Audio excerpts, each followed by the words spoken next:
नमस्कार। आइए कारक के विषय में पढ़ते हैं हिंदी व्याकरण के अंतर्गत।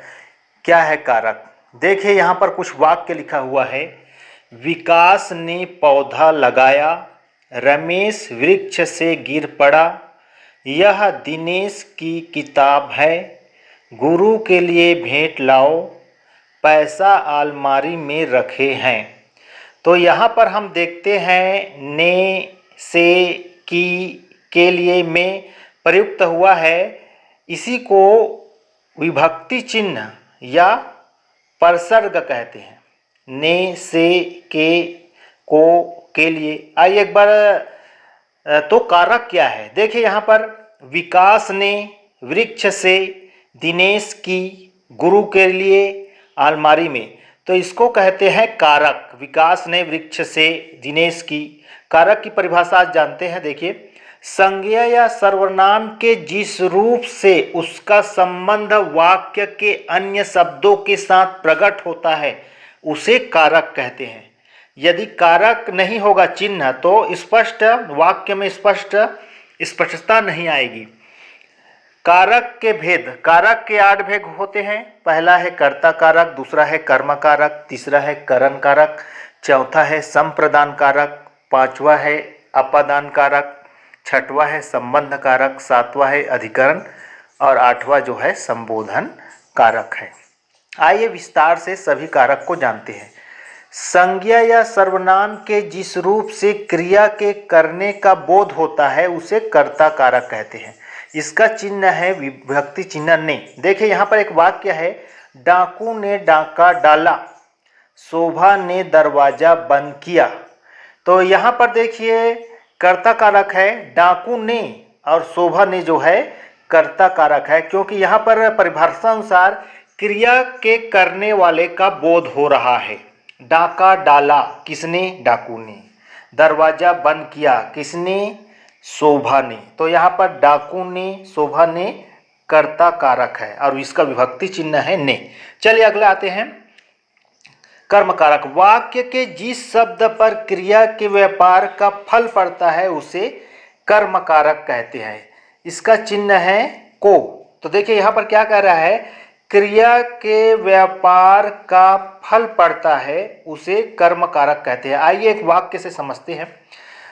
प्रणव ने सांप को मारा। किसको मारा? सांप को। सीमा ने पत्र लिखा। किसको लिखा? पत्र को।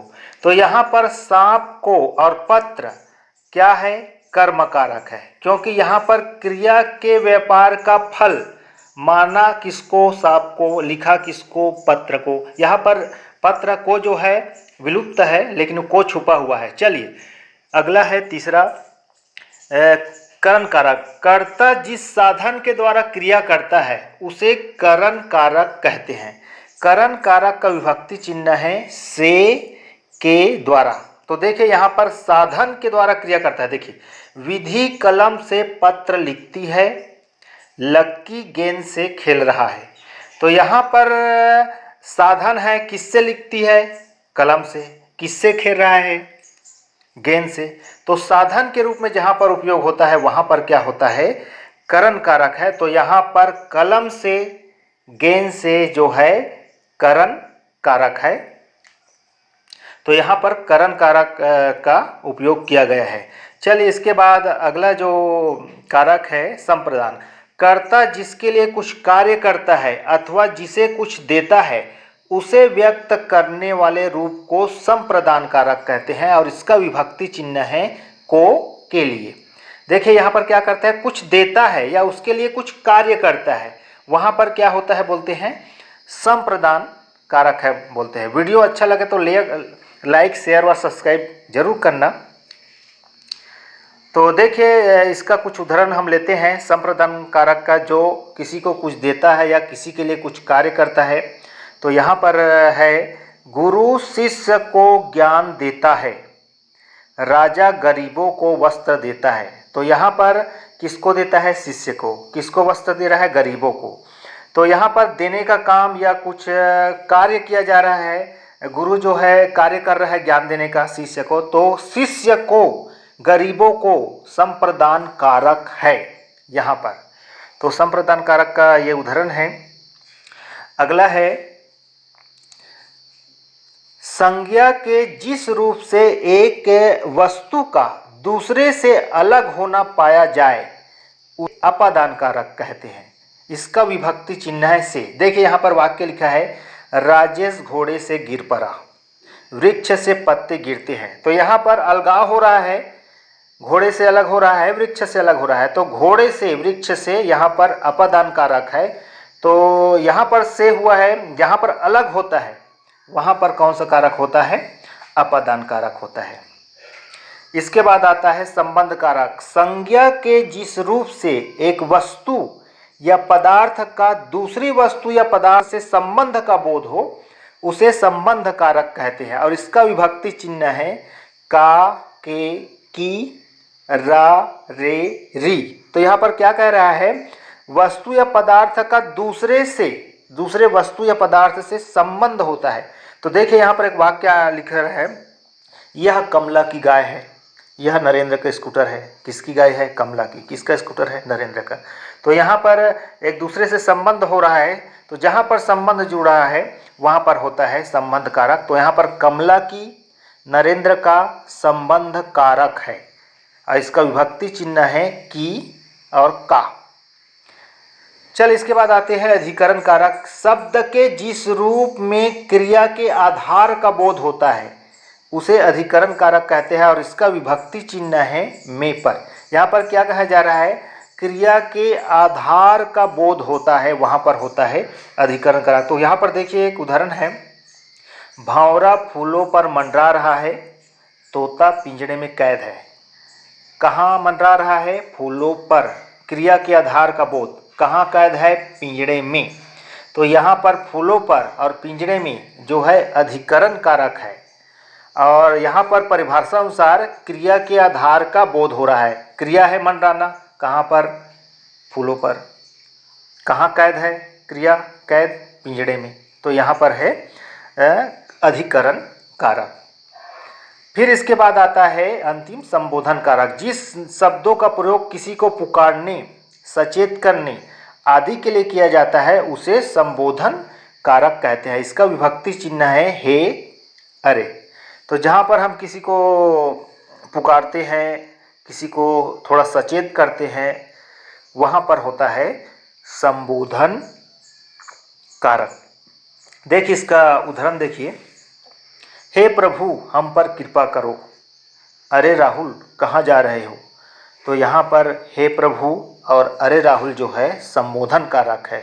यहाँ पर हम किसी को कह रहे हैं अरे राहुल कहाँ जा रहे हो, थोड़ा सचेत के लिए, हे प्रभु हम पर कृपा करो।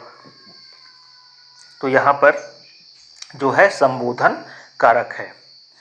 आइए कुछ अंतर भी जानेंगे। जहाँ पर एक समान विभक्ति चिन्ह आया है वहाँ पर बच्चों को डाउट रहता है। तो पुनः हम देखिए, एक बार पुनः एक साथ देखते हैं। यहाँ पर कर्ता ने, उसका अर्थ है काम करने वाला। फिर है कर्म कारक का चिन्ह है को, जिस पर काम का प्रभाव पड़े।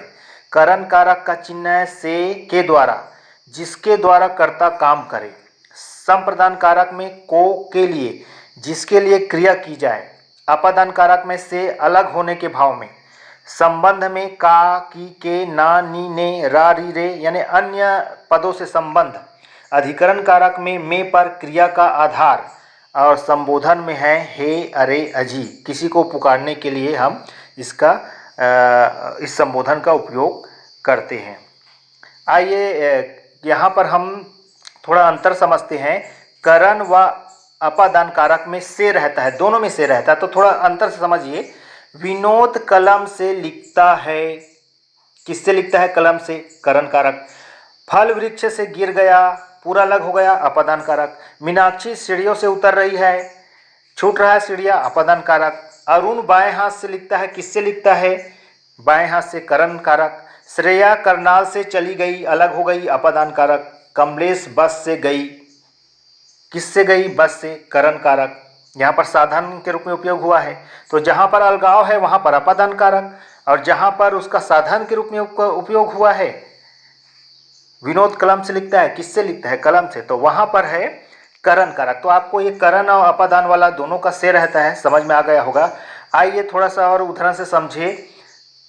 घर में चोर घुस आया, फ्रिज में सेब रखा है। आप लोग देखिए, गेस करते जाइए क्या क्या यहाँ पर कारक है। अमन ने श्याम को गाड़ी दी, माँ बच्चे को सुला रही है, यह रवि की पुस्तक है। तो देखिए क्या है, पहले वाले में का वाले में अधिकरण कारक है, खा वाले में भी अधिकरण है, गा वाले में संप्रदान है, घा वाले में कर्म है और डा वाले में जो है संबंध है। इस तरह से देखिए अन्य उदाहरण है, राम ने रावण को मारा।